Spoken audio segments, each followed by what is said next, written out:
Okay, good evening, Hammond North. It's April 29th, and it's a meeting of the Hammond Board with the issue that we're going to discuss primarily today is the questions related to partition action. We've had, I think, 44 questions as owners, and we'll be spending most of the time with that, but we'd like to open the meeting with announcements from Jan Welch. Good evening. The Hammond North Board would like to acknowledge Audrey Woods, who passed away on April 18th. We honor the memory of Audrey and her many contributions to our community. Audrey's funeral is scheduled for Friday, May 16th. More information will be posted on the bulletin board when it is formalized. I'd also like to mention that I found a really lovely article about Audrey and her sister. And I posted it on Facebook today if anybody else is interested in reading that. Thank you very much. Okay, thank you.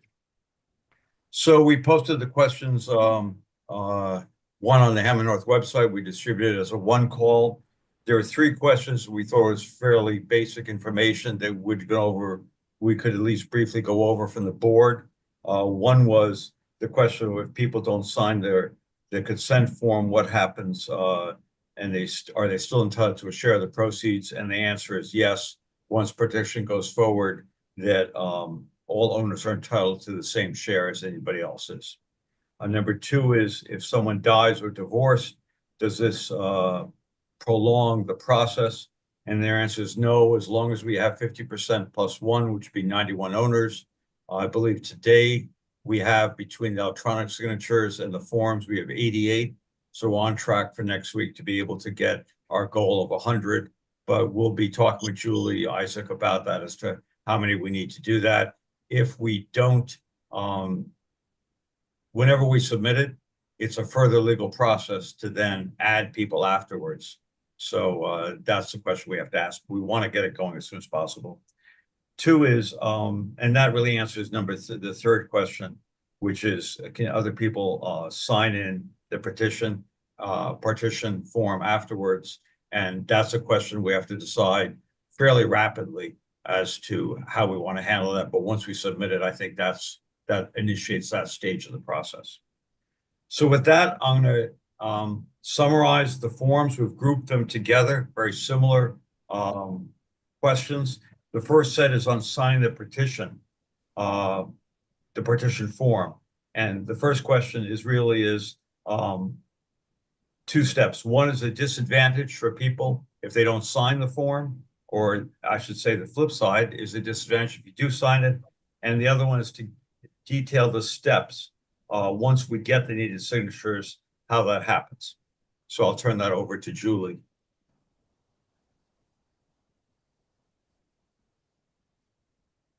Okay. So we're starting here at, I guess let me add one thing in terms of an owner that dies or gets divorced. In terms of an owner that dies, we would typically add in, with the permission of the executor of the estate or the administrator of the estate, there's a provision under Rule 25 where we can substitute a party. So we would substitute the estate essentially for that party. Will there be any disadvantage for those who don't sign on to the partition agreement? So everyone that is an owner is going to be a part of the action one way or another. They're either going to be a plaintiff or they're going to be a defendant. If they don't sign on to be a plaintiff in the partition action, they'll become a defendant in the action because the partition statute requires that all parties that have an interest in the property be joined to the lawsuit. And so, the partition statute gives co-owners of property, a mandatory right to partition property and a mandatory right to not stay in ownership with individuals that they don't want to stay in ownership with. But in order to do that, they have to sue the other co-owners. There's not any, there's no different. This question says, will it affect any way the amount of payout they will receive? No. Essentially, you all have 180 units, and if the property sold for whatever amount it sells, it's going to be divided into the 180 shares, except that each owner out of their share will pay out their mortgage, assuming that their mortgage does not exceed the amount of their share. And then they will also be liable to pay any liens that are on the property or any continuing assessments that have been unpaid. And then at that point, I should preface to say, after the association pays its, any debts that the association has, at that point, it would be then distributed out. Okay, there's a question about, are there any disadvantages for those who don't sign onto the petition form? Well, so in order to bring the partition action, you have to get 50% of the unit owners to join in the partition. That means a minimum of 90 owners, but because of the potential to possibly lose owners along the way, we're encouraging you all to try to at least get 100 out of 180 owners. So obviously, the more owners that sign the partition, the faster the partition can be filed. But in terms of a disadvantage to anyone else, I mean, everyone comes through the partition action the same, essentially. And they all share a burden of the costs associated with the bringing of the partition action. Does that answer? So there's no disadvantage, really. No, not, I mean, We have enough people. Okay, so then maybe we can move on to the broad scope. We have the a timeline, which I don't think we've posted on the website. We will post that tonight or tomorrow. There's sort of a rough flow chart that we got from the Finney Law Firm, but it doesn't have a timeline. And I know there's a lot of unknowns. If someone challenges the process, that gums it up, and that's going to delay it a lot longer. But in broad scopes, can you outline how the petition action goes forward? so if this was a standard partition that's involving, say, 2 or 3 owners, where you have one owner suing the other 2 owners, that maybe they inherited the property and the 3 of them own it together, you would file the complaint and you would get service on all of the named defendants. So here you could potentially have 80 named defendants. So you will obtain service on all of them. The clerk sends out service, and where they serve them with the complaint. So realistically, it takes 3 weeks to get service in the best case scenario. Once the defendants are served, they have 28 days to file an answer. And it's not uncommon for them to get an extension of that time. So now we're almost 3 months down the road. Once everyone is served, the court will set a case scheduling conference.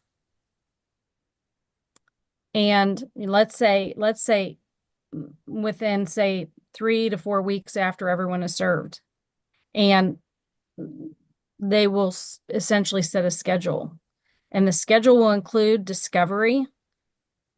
So a time period for the parties to conduct, even in a partition action, to conduct discovery. And, if you ask the court for an expedited timeline, that could look like 6 months for discovery. So really we're 10 months down the road at this point. And they'll typically have a time period for the parties to file motions, like a motion for summary judgment, which could be something that we would file in this case. But again, that's like a year down the road. So if I was talking to any client who was an individual client, not, a very complex situation like you all have, I would tell them to plan on, 18 months to 2 years. All right, then, the next session of And- questions. Quick question, John, before we move on. Sure, Tristan. So of that 18 months or 2 years, what's the most lengthy portion of that? And is there any way that we can reduce the amount of time that takes? Well, the most lengthy portion is that the court is, so any piece of litigation, where you have one party suing another party, the court, it's part of the court process to permit the parties to conduct discovery, to go through that process in an orderly manner. So it would be very, very difficult to shorten that time frame below the 1 year, 18-month mark. And I think it's very realistic that it could go well beyond that, unfortunately. Okay, so the next series of questions about conflicts with owners. Can owners who have sued the board sign the petition form? And the flip side is, can owners who the board is suing sign the petition form? So I think we have essentially decided that those, because our law firm is going to be representing any owners who join the partition action as plaintiffs for a limited purpose in this case. I think we've essentially decided that any parties that are in current litigation with the association, which we may then end up adverse to those parties by virtue of representing the association, that those parties are not going to become plaintiffs in the litigation because of our own ethical responsibilities and concerns of representing a party that we could potentially be adverse against. And I think I've heard the same thing from people who are involved in those suits. All right, so the next question I have here is, can owners who are in arrears and have a lien still sign the petition form? Yeah, yes. And, as far as we're concerned, I think that that's really a board decision in terms of, whether they consider, that unit owner to be in good standing to join the partition. I know that there's certain regulations for good standing to vote and things like that. And I think that's really more of a decision for the association to make. But as far as we're concerned, yes. Okay, thank you. I should say there was one note in the chat that I think is worth mentioning, that the proceeds are not divided equally among all the owners. Like everything else with the board, everything is based on square footage, the size, footprint of your unit, and it's proportional. We believe it's going to be proportional to ownership. Then how long, the next one is timing. How long before petition action starts? Well, I guess you have sent an email around, John, that I think we're at something like 88 signatures to join the partition action. Is that right? That's correct.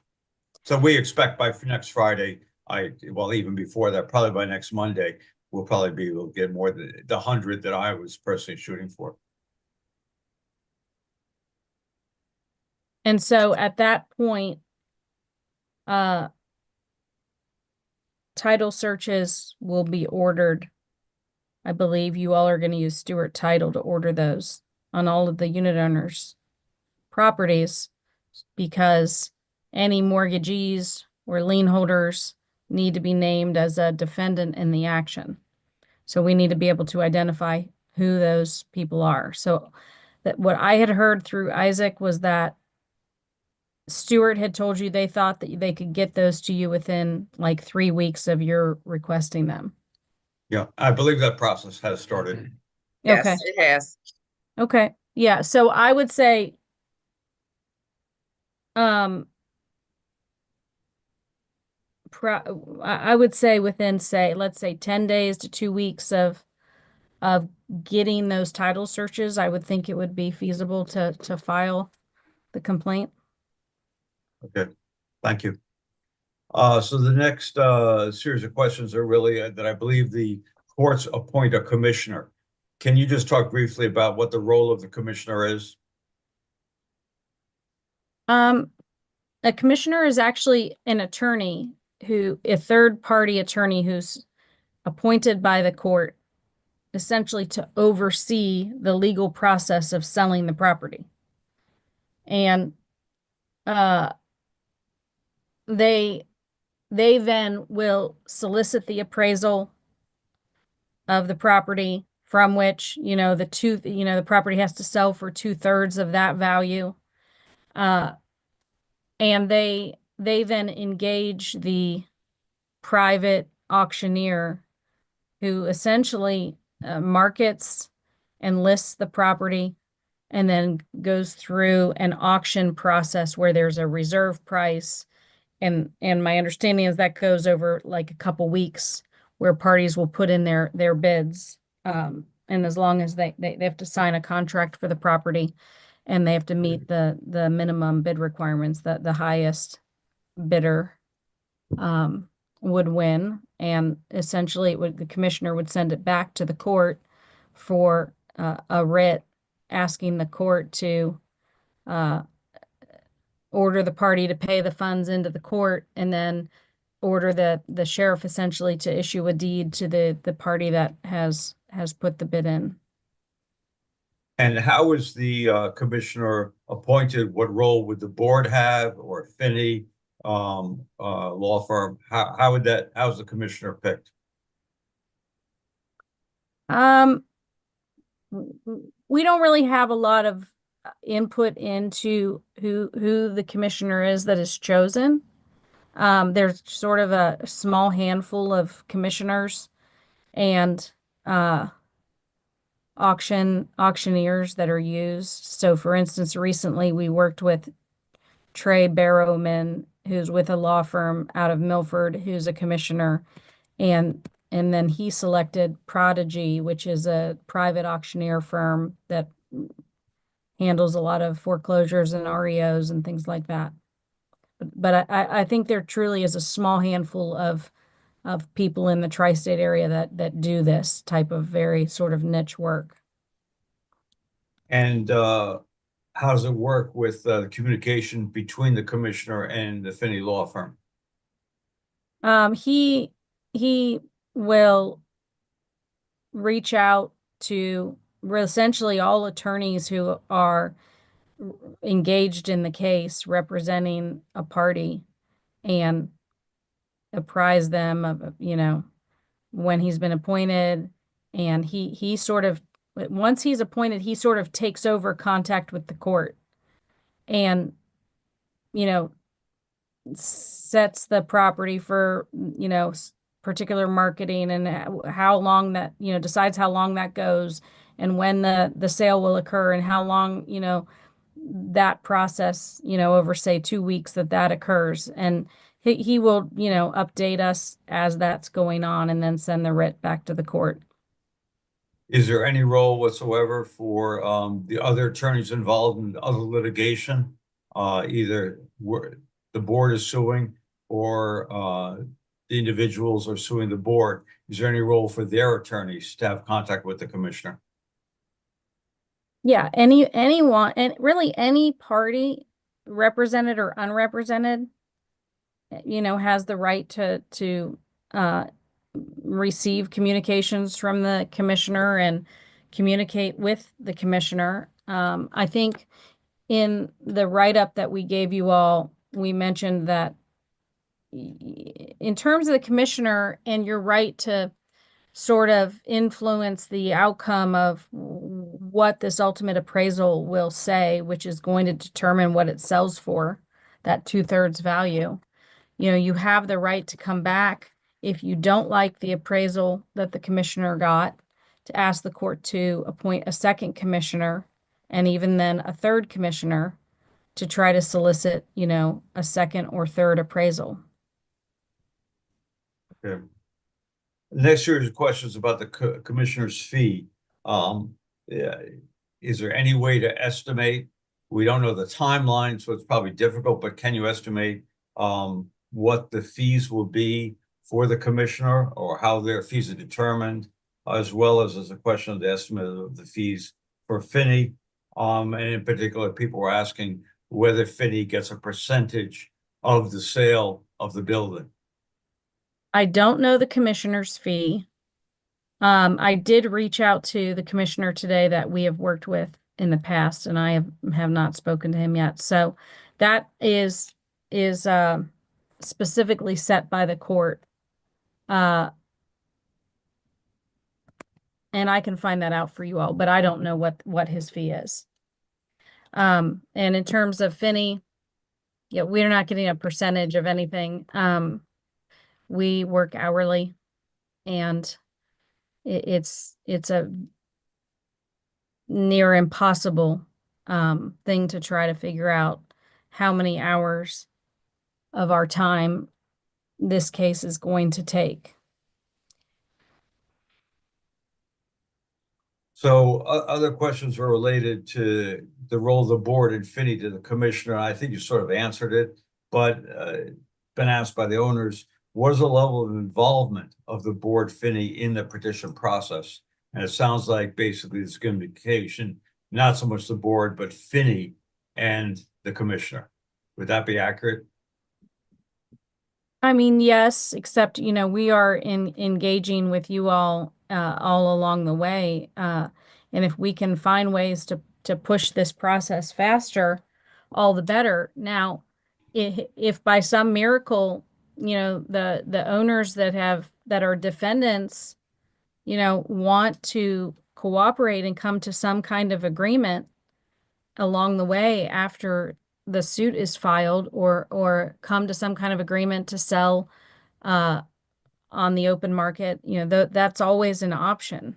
And if those defendants want to come to an agreement early, you know, there's the potential to speed up the process, but it's hard for me to imagine that happening realistically with so many owners. Okay. So answer other people's questions. The board really doesn't have control of the petition process, or neither does Finney. It sounds like the commissioner is going to recommend to the judge the steps and what should actually be taken. Is that fair? The board does not have control over the process. We do not have control over the process. Yeah, you know, the court system runs at its own pace, unfortunately. And no case that we go through takes less than a year. And that would be sort of lightning fast at this stage of, you know, post-COVID.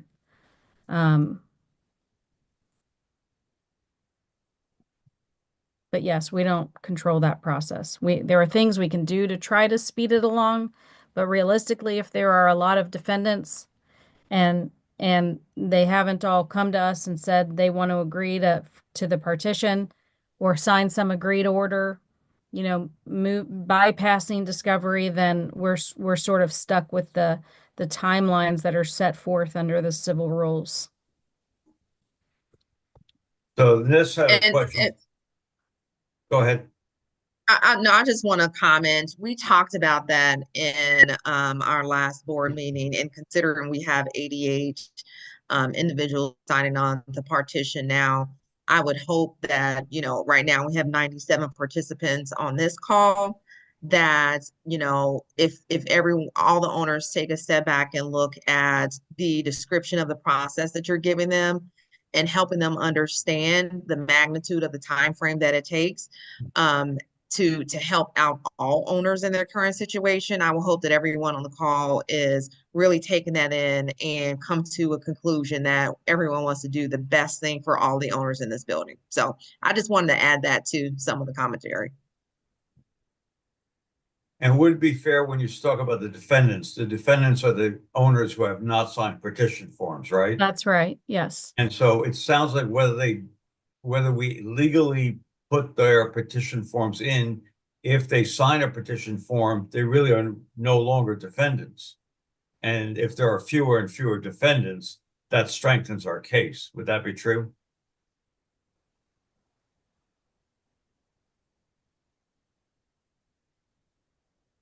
Well, um, I think that, you know, even if there were only 20 defendants, I think the court is going to look at it as, well, these 20 defendants are, you know, all entitled to, you know, their day in court, the court process, you know, how the civil rules provide this length of time for discovery and this, so that's very hard. If there was one defendant. Fair enough. Okay, that's fine. Okay, then in terms of the cost, can you sort of describe the variables and what goes into the approximate cost of how Finney is going to be compensated? And I think you've said it before, there's an hourly rate, and I've seen the bills from Finney. That's really what we're charged. Yeah. So you're going to come back with, realistically 180 title searches, like current owner searches, which are limited title searches to show us parties that have an interest in the property. And we can use, so for instance, I have this amazing paralegal, Brandy, that people have been sending their forms to. We can use our paralegals to do, you know, a lot of the legwork on this. But all of those mortgagees, those title exams have to be reviewed, and all of those mortgagees have to be added as defendants in this case. You know, so the first stage, reviewing those title exams, 180 title exams, I don't know, 4 or 5 hours probably. And I bill it $420 an hour. And then you're going to draft a complaint. And that could be, you know, it's really because of the magnitude of this case, that could be, you know, 7 hours. So to give you an idea of how this looks, everyone files answers. You know, somebody might file a counterclaim. We have to file an answer in response to that counterclaim. The court wants to have a call to go over a case management conference, or they want us to come down. Fair enough. Okay. The next question, I don't know whether you want to get into this level of detail, but somebody asked who are the attorneys from Finney who will be working on the petition process. And I know you're going to be the lead attorney on the petition process. I assume Isaac will be involved to some extent. Is there anybody else? So Andrew Gray, who is a newer associate, and I thought I had our hourly rates here open somewhere. And he bills only at like $245 an hour. So I will try to use Andrew on this case. And you know, if there's things he can do that just as easily as I could do, and then I can, you know, review the things he's doing, things like that. And then Brandy, my paralegal. And then from time to time, Chris Finney, really for a lot of consultation. You know, we strategize with him, and he's acutely aware of the very complex issues going on here in this partition action we're about to bring. Okay, thanks. In the consent instructions, there's a section that there is no perceived conflict between the person signing it and any other owner who's signing it. As you probably are aware, and I think the owners are well aware, there is a lot of conflict in the building. And I would assume, and I will say that I think the conflict is in terms of signing the petition form. There's no conflict. There's conflict on any number of other issues. And the question is, how is this conflict of interest going to be dealt with? So for us, that word conflict has a legal meaning to it. It's not your everyday type of conflict. We actually had to consult with ethics counsel, and we had a detailed, we have our own ethics counsel as lawyers who's a lawyer who really only does ethics law. So we consulted with him really to put together that document that we sent to you all. And a conflict of interest legally arises when, this is speaking for attorneys doing the representation, when if we were to represent one party as well as the adverse party in the same litigation, okay, that's a true conflict. Most other conflicts can be waived by the parties who are holding the conflict, okay? Anytime you represent multiple parties like this who have potentially diverse legal interests, there is a potential that a conflict at some point could arise, to where a legal conflict, to where we can't represent both the association and this party at the same time. And that's really what all of that is about in the consent and the waiver. And it's essentially saying, if we determine at some point that a legal conflict arises between you, our representation of you, and our representation of the other owners along with the association, we will have to disengage with you as a client. But right now, there's no legal conflict for us representing you. Yeah, I think there are further questions about Finney's conflict of interest. This is more a question. It doesn't say conflict of interest, but your form says there is no perceived conflict between you and other unit owners. And I think part of that answer you already gave, and on chat it was there, that's why your recommendation is that people who are involved in lawsuits with the board, one way or the other, probably should not sign the form and submit them. And that's one level. But beyond people who are plaintiffs or defendants in legal actions with the board, the question more is, there is conflict in general, small p, small perceived conflict. And the question is, but there is conflict, there is significant difference of opinion. Is that factor into two owners, irrespective of the lawyers, signing that form? It doesn't factor into, look, if you sign that form, you're saying, I want to go forward with partition. I see this as the only viable option to sell my interest in Hammond North. So you are agreeing to be on board with that legal strategy moving forward. I don't care about whatever other conflicts you may have with other owners. My representation of you is very limited. It's limited to this partition action. And by signing that form, you are in alignment with that goal. Thank you. The next series go ahead. Question about that. So if there is active litigation, which I think you mentioned this earlier, if a person who was involved in active litigation were to sign the petition action anyhow, does that mean you move forward with that and the representation of the board cease because of conflict on that litigation? How does that work? Like, how do you, divide and conquer or choose between the two? Or is that just a conversation with the board? We're not going to add as plaintiffs anyone that's in active litigation against the board because of the potential for conflict of interest for us. Simply because and truly it's a waivable conflict legally by the particular owner. But we being very cautious don't want to have a potential conflict of interest where we may be adverse to an owner in litigation where we're representing the association and then representing them in this. So we are going to decline to add them as plaintiffs.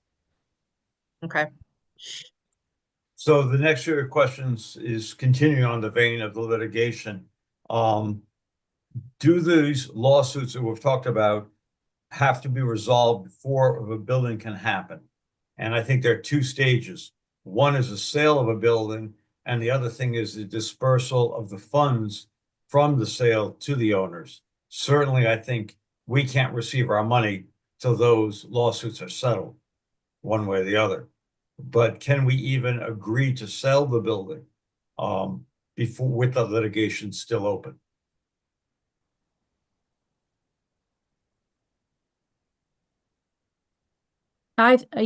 So I did have a conversation with Isaac about this. Yeah, yes, I believe the partition can go forward to completion, but Isaac, as your all's corporate counsel, would not advise you to distribute funds until your debts are paid.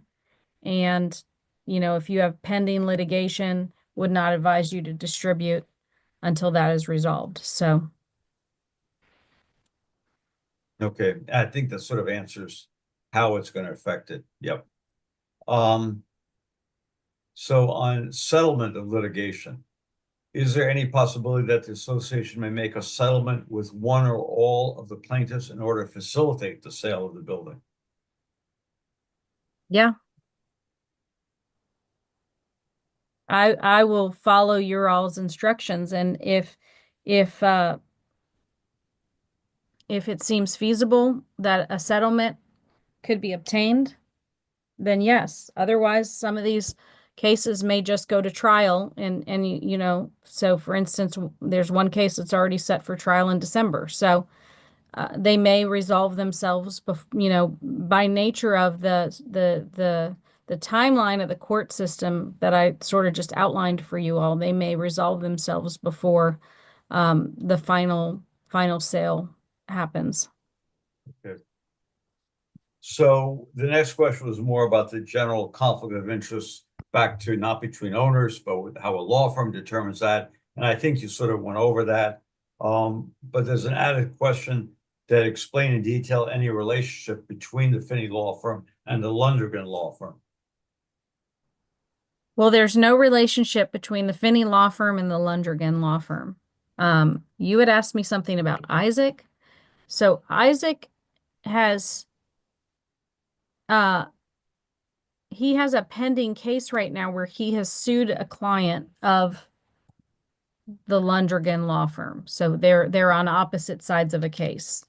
And I believe he's in the process of maybe filing another suit today with another attorney in our office, where it's going to be the same situation where, and he's not adverse to, we're attorneys are sometimes on the same side as another party because they represent, there may be multiple defendants and several attorneys represent several of those defendants. So they're sort of aligned in positions. Or, you have attorneys suing, on behalf of a client, suing another party who happens to be represented by another attorney. That doesn't ever creates a conflict for an attorney. We're advocates and representatives, really. We don't have a conflict because we have an attorney that we may be on the same side of litigation with or adverse to them. So. Okay, thank you. The next question is more the sale of the building. And I guess there's more question for me, which is, has any individual submitted an interest or bid to purchase the building or surrounding land? And I believe we had one voicemail message some time ago. And we had the board sat down, three of us and one on phone, to discuss another offer that we did receive. But I believe that basically, as Julie described, the way you buy the building is an owner can do that once the petition has gone forward and there is a set value. And at that point, an owner can buy the building for 100%. Until that point, the only way to sell the building is if we get 100% of the owners to agree to sell it. So that's something the board is considering, and it would shorten the process, but everybody, I think we're all acutely aware, getting 100% will be very difficult, but we're considering it. So that's the status of the interest in purchasing the building. The next series of questions are on liens and fees that are owed. What will be required of owners in arrears upon distribution of the condominium proceeds?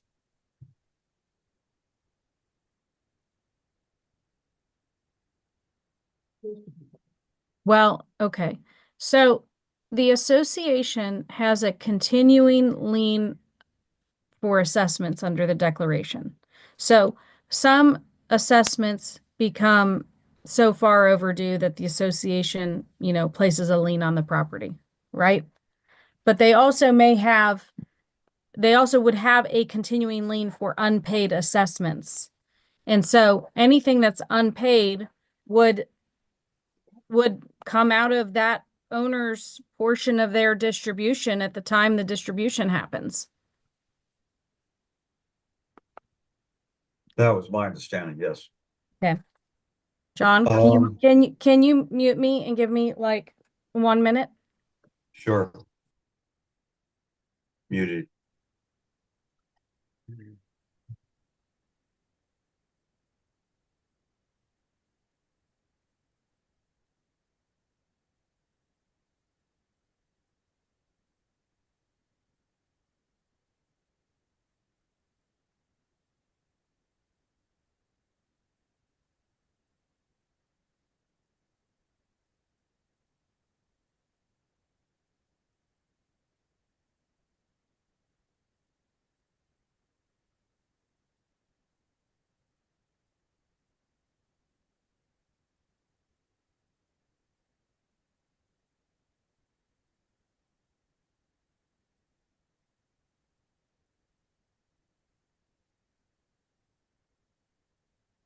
Carol and Dick, I just read your question in the chat, and that is the next question coming up.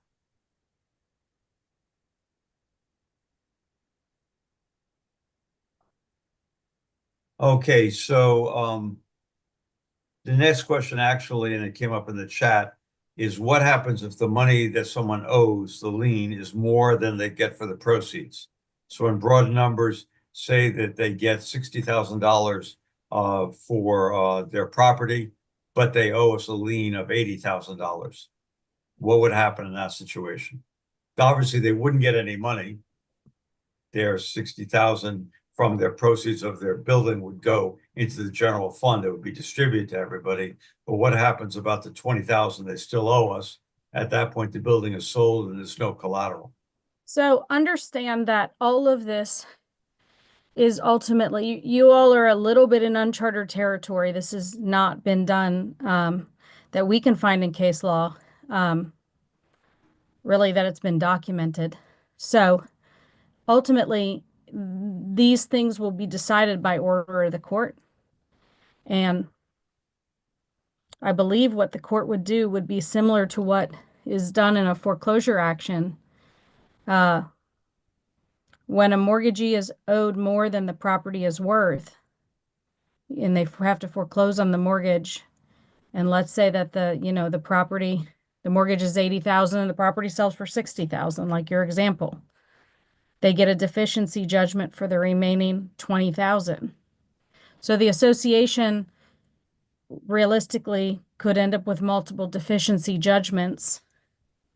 And if it chooses to then pursue and collect on those, assuming it stays, it doesn't wrap up right away, then ultimately those funds would, if they collect upon them, they then would be distributed among the owners.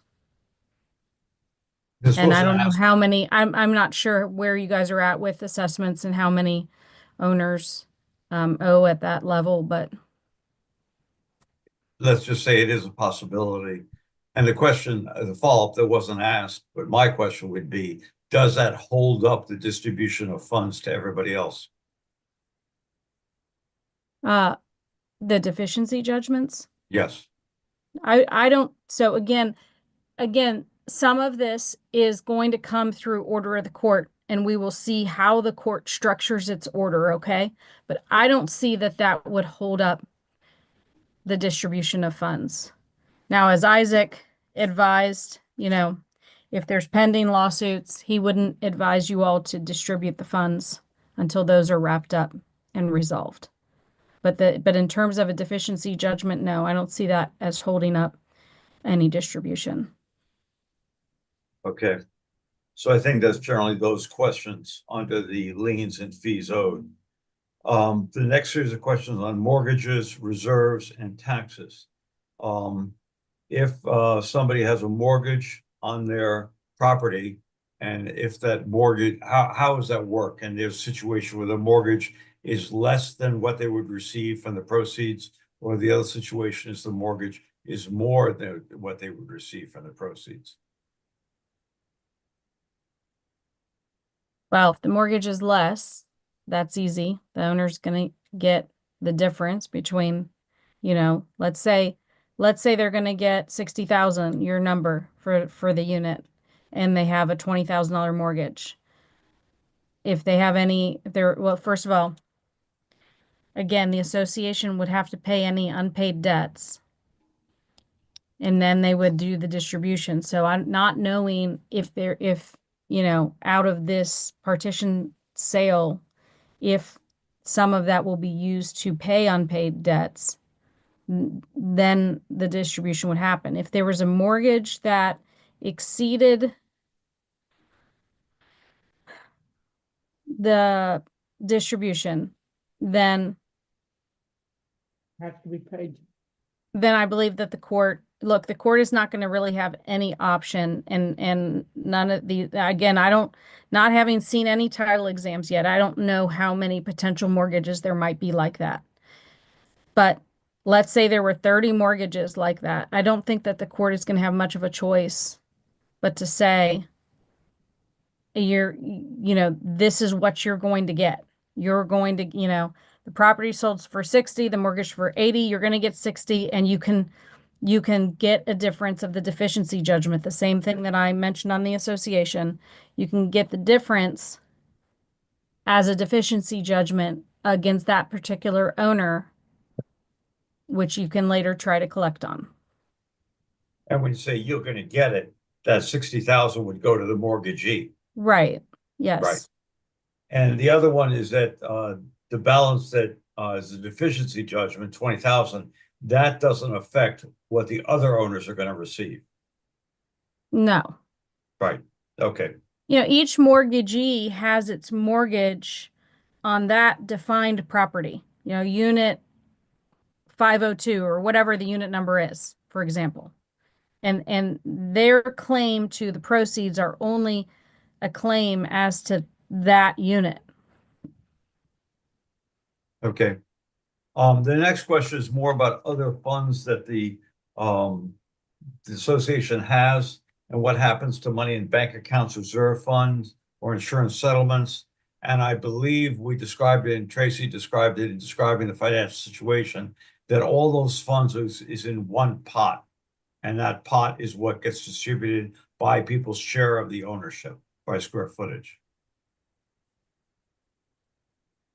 So then the other one is, how are taxes on the properties handled during the partition process?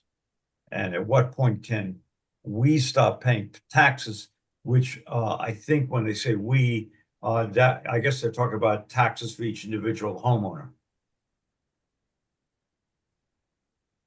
Well, I mean, the auditor is going to continue to, unless you all could find a way to have the auditor stop assessing taxes because the properties vacant or not occupied or things like that, the taxes will continue to be assessed every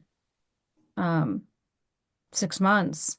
So those will be paid, so the partition statute talks about distribution, right? And it says court costs first, any liens, as to the various units, meaning mortgagees, things like that.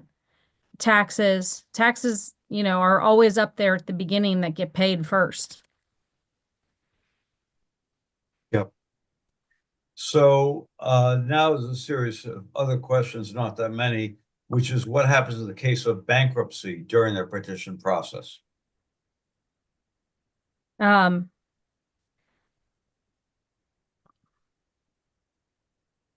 huh. Yeah, anything like bankruptcy could seriously complicate the process. And when a party goes through bankruptcy, you have, you have to stay all actions against that party. So for instance, if it was a defendant, and then you have to go to the bankruptcy court and you have to ask the bankruptcy court to give you a stay from, or to lift the stay of execution against you. So that can be obtained because we're talking about real property, and you agree to the bankruptcy court that you're only going to go against the interest in the real property. You're not looking for anything else besides whatever funds come out of the real property of their interest in that unit, okay? But so those things can be overcome, but they will slow down and complicate the process if things like that happen. Okay. And if what I understand it, when it goes to sale through the petition process, somebody has to bid, they have to bid at least 2/3 of the price from the appraisal that we get through the commissioner and through the courts, which by the way is not the appraisal that we got in December and January. At that point, I think there's provisions for it being a second sale for the same percentage of the appraisal. They have a second auction, but whatever way it works, if the sale does not happen, will we have to abandon the property, or what happens in that case? If two sales don't happen, If there's no bidders that meet the requirements of the court? I think that the court would then essentially ask the commissioner to solicit another appraisal, because by virtue of the fact that there were no bidders at 2/3 of that value, the price must be lower than that. Right, okay. And almost getting to the end here, owner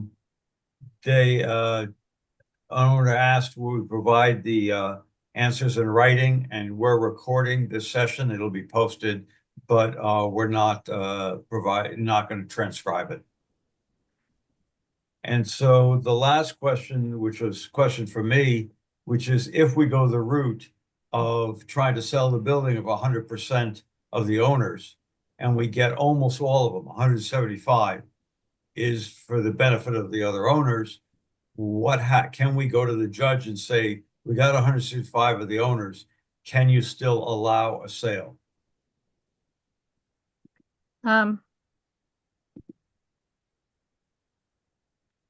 So essentially the judge would be overcoming the statute in 5311.14 that provides that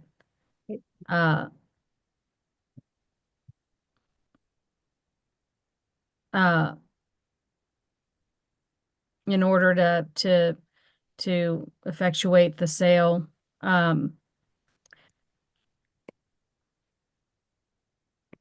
I think you can ask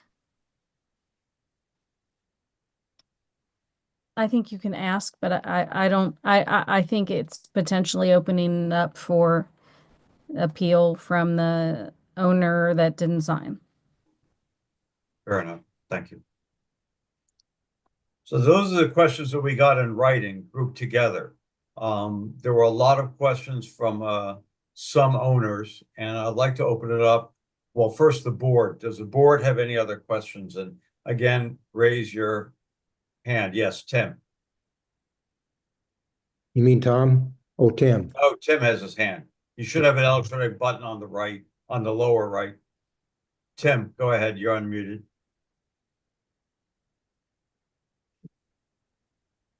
Tim, do you have a question? Okay, let's go on to Tom. Hopefully the Yeah, audio will work. for those owners that have passed away, their estates are somewhat in limbo, perhaps not settled by the courts. Could you go, you may have covered this, but could you go back over that again? Is that going to hold anything up?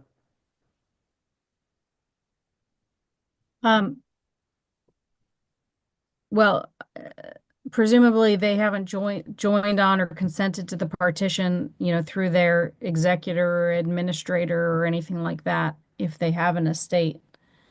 So in that case, the estate would be made a defendant of, assuming that's who owns, you know, the legal title to the unit. Then I don't see it particularly slowing it down in any way. It's just that deceased owner or the deceased owner's estate will need to become an additional defendant in the case. Is that because they have no way of signing on to the petition? No, it really depends on what depends on if they've been appointed by the court as an administrator or if they're an executor under a will. They're entitled to do certain things, but they can get permission from the probate court, or the will may give them all. So a lot of wills, and that's not my area, but a lot of wills will give the executor all rights to, you know, whatever they need to do to sell any real property of the deceased. So no, I think under that scenario, for instance, if there's a will and an executor, that they could sign the consent. Okay, good. Tim, you're unmuted. You had a question? Okay, we're having audio problems with Tim. Are there any other questions of board members? Any owners? And again, primarily the owners who did not already submit questions. Are there any owner questions?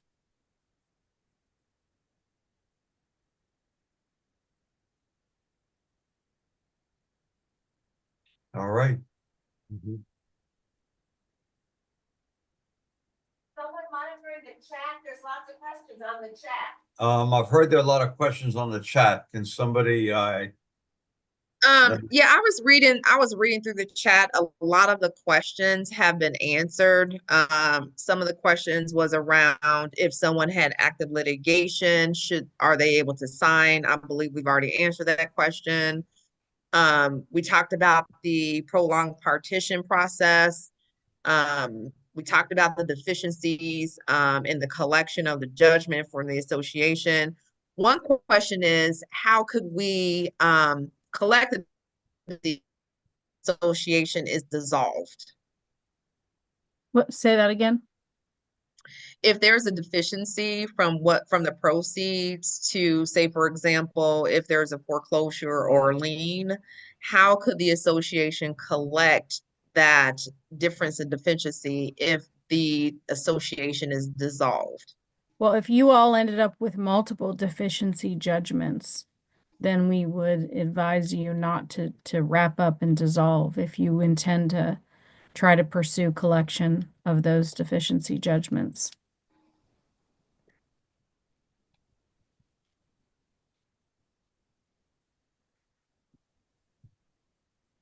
Vicky? All right, we have another question for Vicky. You have to unmute. Vicky, can you? Tracy? There we go. Okay. My question goes to the answer we just got. If there are a lot of, if the association is preparing to dissolve and there's not enough money from the person is in default with the rest of it, do the rest of us owners need to continue paying fees? Does the association fee continue then until it's dissolved? Or when do the fees stop?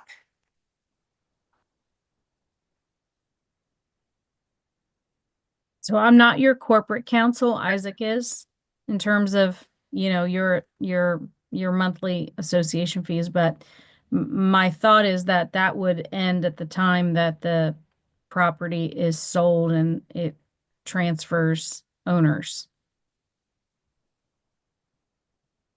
Let me just add that, that we still have insurance that we're paying and we have to pay that insurance. There are staff, and there's a lot of questions being answered and their jobs are all switching. They're obviously not doing the job they had of a building of 250 owners, 250 people and 180 units. Rather, they're doing work pertaining to, looking at the building, making sure everything's safe, hopefully escorting people to the units. We'll start working on that. But one example I'll give you is that the maintenance staff are doing the first shift fire watch. And the fire watch is particularly expensive. And if we were to go to the outside contractors to pay for the fire watch, it would be more expensive than what we're paying for the maintenance staff now. So, I mean, we're looking at that. I think the finance committee had looked at some potential reductions in cost. I know building grounds reduced the amount for the grounds. We certainly didn't open the pool this year. So we have to look at how reducing the costs, the insurance, which I covered in another meeting, the insurance starting July 1st. That insurance, the problem is that the highest level of the insurance costs very little. The initial 10 million to insure the building is the most expensive. It's about $500,000. So I don't expect the insurance to go down much. It doesn't make sense that we're paying fees for a place we're not living in, but that's the situation we're in. So, And I will add to, oh, sorry. go ahead, Tracy. No, I will add to that, Vicky, that the largest line items we have for expenses, to John's point, is insurance and legal fees. And those are the most impactful, right? After individuals completely vacate the building, there will be some incremental decreases, like not having the fire watch continue in other areas of opportunity. But to see a large decrease in fees comes with those two line items. And so this is another reason why I know we've seen in the chat around litigation and, incurring those expenses have become costly to all of us. And the finance committee has met, to John's point, to look at every single line item that we have in the budget with Greg's help. And the determination is that's what we need to do. So, and I think all the board members are in the same situation. A lot of other people is we want these fees to go down. And I would strongly suggest that, we seriously look at the legal line item and other cost cutting measures we're already making. And we hope to do that here soon, Vicky. So more to come. We'll continue to update all the board members, and we'll continue to update all the owners on things that we find that we can bring forward to attempt to lower those fees. So we have 3 hands up, but I'd particularly like those talking about cost to be questions to be asked to Julie. If it's a non-legal question, let's save that to the end and then we'll deal with those questions. Nona, can you unmute? You hear me okay? Yep, you're fine. Okay, I have 2 questions. One is, and this may have already been addressed, and if so, I missed it for whatever reason, and that is the title search. Is it my responsibility to supply my title, or is that being done by somebody else? And the second question has to do with what if the condo fees delinquency rate gets to a point where we're not paying our bills, and will that affect the partition process at some point? And if so, how will that affect it? Thank Yeah, you. Greg can answer the first part of that question. I'm sorry, John, I missed that portion of it. Mick, the first question, I forget again what you asked. Yes, has to do with the title search. Oh, This yeah. may have already been addressed, but if it was, I missed it. It has to do with, am I responsible for supplying my title to somebody, or is that being done by somebody else? That's being done by the title agency. Thank you. My pleasure. And the second question, Mick, was, The second question has to do with the delinquency rate getting to a certain point where it may affect our ability to pay the bills. And if so, will that affect the partition process at some point? And if so, how will it affect it?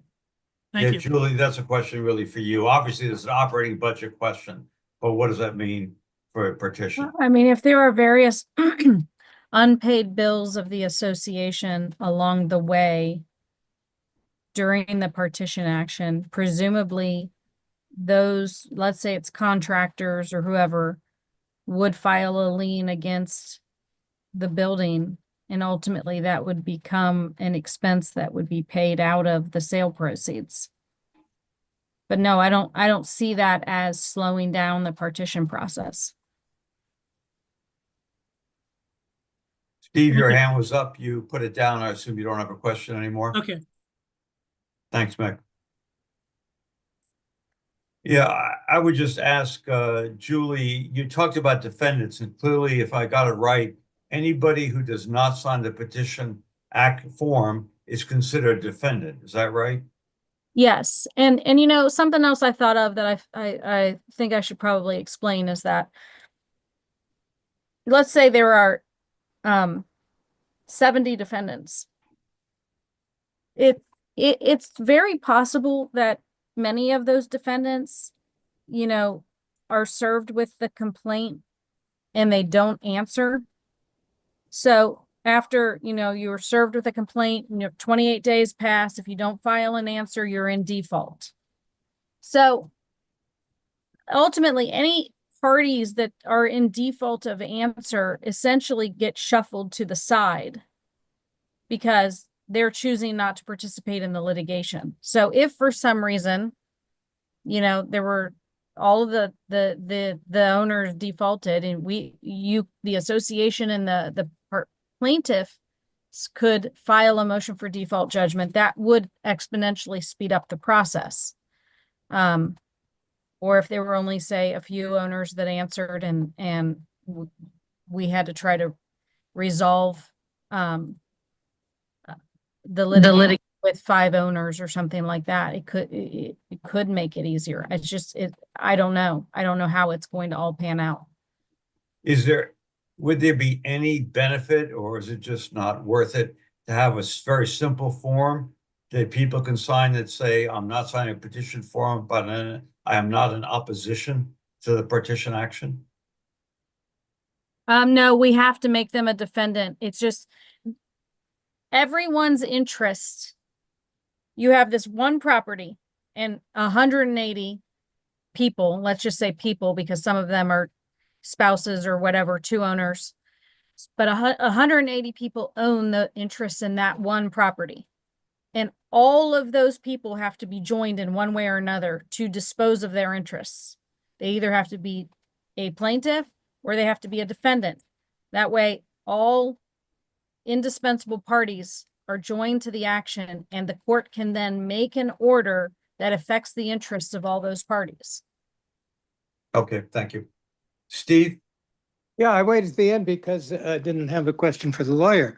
But for you guys, board, we talked, both JC and you talked about the lack of substantial lowering of costs after the building is vacant. But I really wondering if you can give us at least a timeline when you will give us a reduced fee. It can't possibly be the same. I'm not going to have, we're gone. We're not going to be heating the same way. We're not going to be using our internet anymore.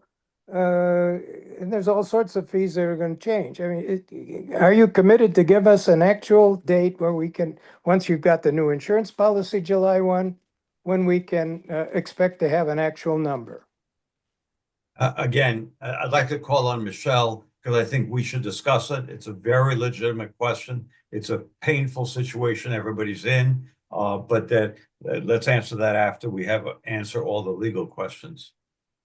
So Michelle. Yeah, and John, I also have another question not related, but I want to be mindful of the attorney's time. So I'm a little confused about this whole process. I thank you for the explanation. It's helped clarify a lot. But here's my question, is why we elect a board to represent us. So why isn't the board the plaintiffs representing the association versus all of us essentially suing our neighbors? It just sets up this dynamic I'm not comfortable with. I understand it's a legal thing, but I don't understand why we can't give our duly elected board permission to move forward with this in a more expeditious manner. So it's really set up by Ohio statute, and you're required to follow Ohio statute, which is Ohio Revised Code 5311.14, which is under the very large set of statutes that govern condominium property, Chapter 5311. Okay, and this statute addresses repair or restoration of damages and sale, okay? And under 5311.14B2, it says, upon an election not to repair or restore, which is where you guys are at right now, all of the condominium property is subject to an action for sale as upon partition at the suit of unit owners exercising a majority of the voting power of unit owners. So the statute says a majority of unit owners have to bring the action in partition. And in order to bring an action in partition, you have to, all parties have to be joined to, all parties who have a legal interest in title have to be joined to it. So we cannot just empower the board to act on our behalf. We all have to either join or not join. You have to choose to join as a plaintiff, or you will be a defendant. It's going to be one or the other. Okay. Okay. And then I do have another question, but I can wait. Okay, so Marta. Hi, actually, this is Tom Lehman here. I have a question. If a person whose unit is paid off decides, I have had it with all of this, I just want to turn my unit back over to the association and walk away and not have any further responsibilities or share in any profits if it's sold, is that a possibility? And that is, I think, more a policy decision that has legal implications. At this point, we've had one concrete case where somebody was willing to do it and the board decided not to accept it. Basically, we didn't want to be responsible for the fees that may drag on for some period of time and lose that income. Well, now you know how I feel. Okay. We all do.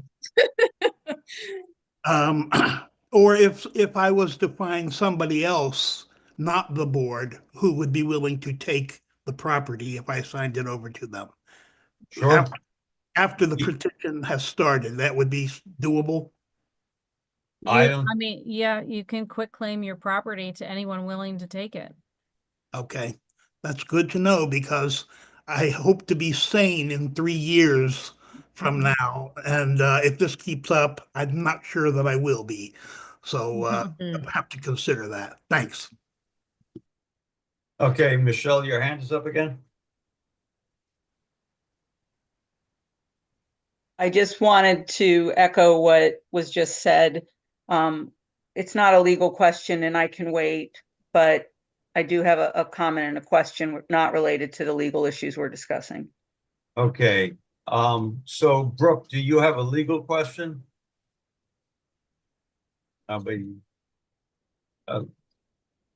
So let's go to Steve. You had your hand up earlier.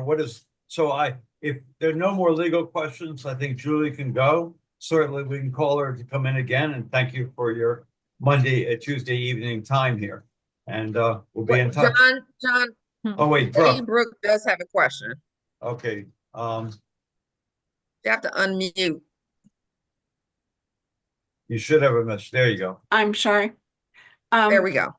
Yeah, just very quickly, because I missed a few words.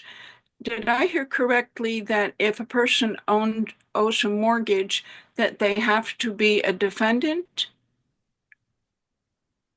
No, everyone that is an owner in Hammond North will be a party to this litigation. They will either be a plaintiff by signing the consent to join the partition, or they will be a defendant. But every unit owner will be made a party to the litigation. I understand that Whether part. if you have a mortgage, your mortgagee, the mortgage company that you signed the note with, they will be made a defendant in the litigation. All of the mortgagees will be defendants because it's the opportunity for them to set up their interest and tell the court what interest they have in that particular unit. Okay, thank you. Okay, so I think that's it for the legal questions. Again, thank you, Julie. Okay. And Michelle will get you in a minute. Steve, you were Okay. the first one up with a non-legal I'm gonna go. question. Thank you. Thank you. Thanks for joining. Thanks. Steve, you had a question? Yeah, I guess you missed it. The question is, when can we expect a concrete evaluation starting on the day when we vacate the building at the second week of August as to what the fees are going to be starting at that point? And I think the answer to that is really the budget. And if we can reduce the expenses, if we can keep the income afloat enough to cover those expenses, then we can reduce it. I should add that one thing on the good news is that we could have some reduction July 1st if we get excess market insurance that's lower. We only insure the building for $10 million that abides with Ohio code, replacement value, and then we can reduce the insurance. However, what people should keep in mind that in terms of, I think you, Steve, or somebody asked about delinquencies. So the delinquencies, Greg and I have worked on this since October. We have lost $170,000 in income because of people who have not paid. So some of those dates back to people who didn't pay for 2 years or more. It's a very serious problem. We have a small number of them, but obviously we got to look at the budget, and we can only say if the budget is balanced enough or actually is an excess money coming in, then we can reduce the fees because the money's not there. You know, I was a skeptic about the legal charges, as people know, in open board meetings, but we passed it. And I think actually at this point, we're actually on target to spend most of what we budgeted for the legal fees. Now, assuming there's no court case, it could be significantly lower this year. If we settle the cases, it could be significantly lower. But that is a big expense item, and we'll have to project based upon what the fees are going forward. So with that, let's try to unmute Michelle. So I appreciate you saying that, John. I was a little distressed by the question about settling with the plaintiffs because, you know, there are some of us who have been out 3 years or more. Some of us have been out 2 years, and we've been paying our fees for nothing. And we're never going to see that money again, because in the chat, people are talking about if I keep paying my fees and other people don't, what happens? Well, we're all up Schitt's Creek without a paddle right now. I'm just saying that. And I would be incredibly distressed if this board, if you're going to put a lien on my property because I can no longer afford to pay for a unit I can't sell, live in, or rent, but you're going to give a pass to the people who I believe have cost this association hundreds and hundreds of thousands, if not millions of dollars. And I personally believe the litigation is why we are all losing our homes, to be honest with you. But if they're going to get a pass, then that is going to feel really, really bad and utterly unequitable.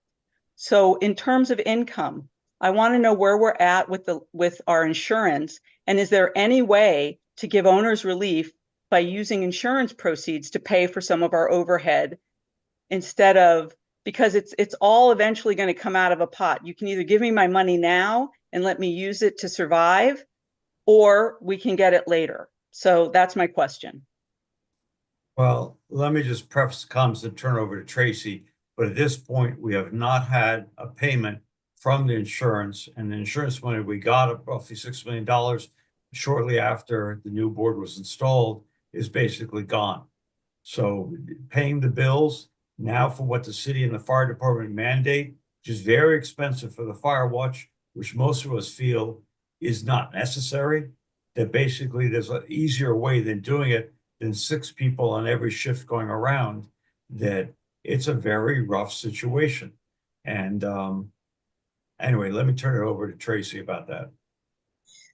So the question around the insurance proceeds. So what is happening is there was an original project plan that was submitted to insurance of how much the repairs were going to be. Obviously, the insurance policy did not cover what that total expense will be. And so that is the gap that we're facing right now. The insurance company, Landmark, is working on the release, partnering with Jason, of the rest of the insurance funds. We're working with them on that. We're pushing them on that. They are actively working with the board and with Hunt to ensure we get the remaining of those funds. Thus far, they've paid us $33 million. Our policy was for $55. To your point about relief of the owners, in order to continue to operate the building, it is very important to have that operational income. Because the payments from the insurance company has been so sporadic, I personally will not suggest that we depend on that. I think we continue as much as we possibly can to support the operating costs of this building until we are in a comfortable situation where we know we're going to get a payout from the insurance company, and then we can address it at that point. You're absolutely right that it's all a pot of money. You're absolutely right. But I think once we get to the point where the building is vacated and we look at other operational cost reductions that we could save, such as the fire watch team, maybe that's something we could pull a trigger on. Litigation, we've already talked about that. Insurance, we've already talked about that. Once we get to that point, the finance committee will come back to the board and to the owners with some suggestions of how to reduce the HOA fees. And we do hope by the July, August timeframe that we would have a solid answer from insurance company when we will get the remaining of those funds. Let me just add also that this board has been sitting for 3 months, but this tragedy, this amazing tragedy in so many ways has been going on for about 26, 27 months. When we came in February, over half the building was already out. Over half the insurance money was already spent. And over half the building had not only people out, but it meant that the ceiling's been removed and that shafts have been opened up all the way down. At this point, we're looking in, the fire department is looking at that, the city department looking at that. Now we're told that for the occupied floors, and they would have been occupied under any plan. The original plan, the plan that came after Nestor's agreement, or our plan, all had people here. Well, ours is first week in August, but the other 2 plans, people would still be here through July.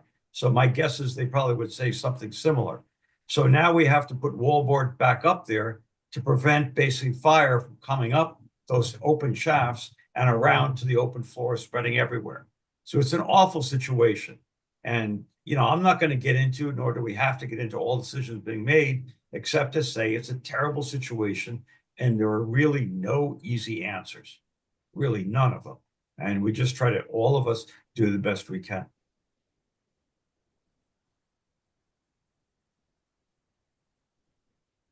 Carol and Bensel.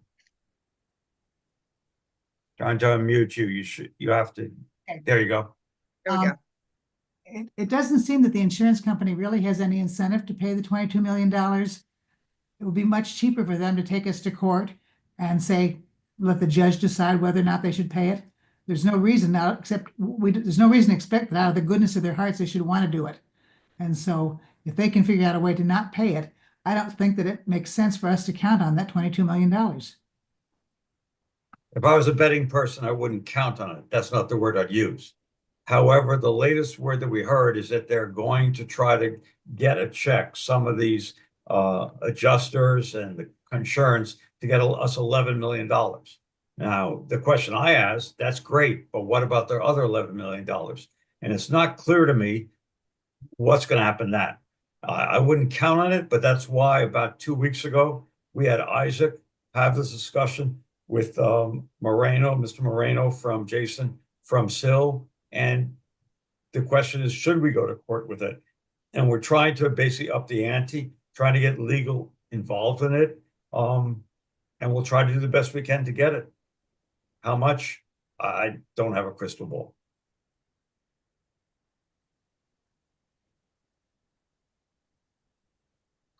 Anybody else?